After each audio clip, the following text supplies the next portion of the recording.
బడ్జెట్లో రైతులకు కేంద్ర ప్రభుత్వం గుడ్ న్యూస్ చెప్పింది. కిసాన్ క్రెడిట్ కార్డ్ లోన్ పరిమితిని పెంచేసింది. ప్రస్తుతం లోన్ 3 లక్షలు ఉండగా 5 లక్షలకు పెంచేస్తున్నట్లు ప్రకటించారు కేంద్ర ఆర్థిక మంత్రి నిర్మలా సీతారామన్. రైతులకు పంట సాగు కోసం పెట్టుబడులు అవసరమైనప్పుడు బయట అధిక వడ్డీ రేట్లతో అప్పులు చేయకుండా ఉండేందుకు ఈ కిసాన్ క్రెడిట్ కార్డ్ స్కీమ్ కింద తక్కువ వడ్డీ రేట్లకే రుణాలు పొందే అవకాశం ఉంది. ఈ నిర్ణయం వల్ల దేశవ్యాప్తంగా కోట్లాది మంది రైతులకు నేరుగా లబ్ధి చేకూరనుంది. బడ్జెట్లో చేసిన తాజా సవరణలతో కిసాన్ క్రెడిట్ కార్డ్ ద్వారా రైతులు 5 లక్షల రూపాయల వరకు రుణాన్ని పొందనున్నారు. దీంతో తమ వ్యవసాయ అవసరాలైన ఎరువులు, పురుగు మందులు, విత్తనాల కొనుగోలు, కూలీల ఖర్చు, మార్కెటింగ్, పంట కోత ఖర్చుల వంటి వాటిని సులభంగా అధిగమించొచ్చు. కిసాన్ క్రెడిట్ కార్డులతో బీమా సదుపాయం కూడా అందుబాటులో ఉంది.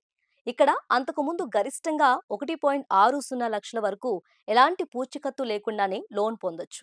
ఇప్పుడు పరిమితి పెంచిన నేపథ్యంలో ఈ పరిమితి కూడా పెరిగే అవకాశం ఉంది. ఎకనామిక్ సర్వేలో కూడా ఈ కిసాన్ క్రెడిట్ కార్డ్ స్కీమ్ గురించి ప్రస్తావించారు. 2024 మార్చి వరకు చూస్తే 7.75 కోట్ల అకౌంట్లో యాక్టివ్లో ఉన్నట్లు వెల్లడించింది. ఇక్కడ total loan out standing amount 9.81 లక్షల కోట్లుగా ఉంది. కొత్త నిర్ణయంతో రైతులకు తక్కువ వడ్డీకే ఎక్కువ రుణాలు అందనున్నాయి.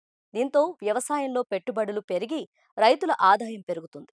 పంట ఉత్పత్తిని పెంచడానికి సహాయపడుతుంది. రైతుల కోసం ఇదే సమయంలో ప్రధానమంత్రి ధన్ ధాన్య యోజన కార్యక్రమాన్ని ప్రకటించారు ఆర్థిక మంత్రి నిర్మలా సీతారామన్. దీని కింద దేశంలోని వెనుకబడిన జిల్లాలో వ్యవసాయానికి ప్రోత్సాహం అందనుంది. దీంట్లో భాగంగా ముందుగా ప్రయోగాత్మకంగా ఎంపిక చేసిన వందల జిల్లాల్లో చేపడుతున్నట్లు తెలిపారు. అయితే పీఎం కిసాన్ స్కీమ్ నగదు పెంపు గురించి ఎలాంటి ప్రకటన రాలేదు. దాదాపు 1.7 కోట్ల గ్రామీణ రైతులకు లబ్ధి చేకూరనుంది. ఇక్కడ గోదాములు, నీటిపారుదల సహా రుణ సౌకర్యాల కల్పన ఉంటుంది. బీహార్లో మఖానా బోర్డు ఏర్పాటు చేస్తున్నట్లు కేంద్ర ఆర్థిక మంత్రి ప్రకటించారు.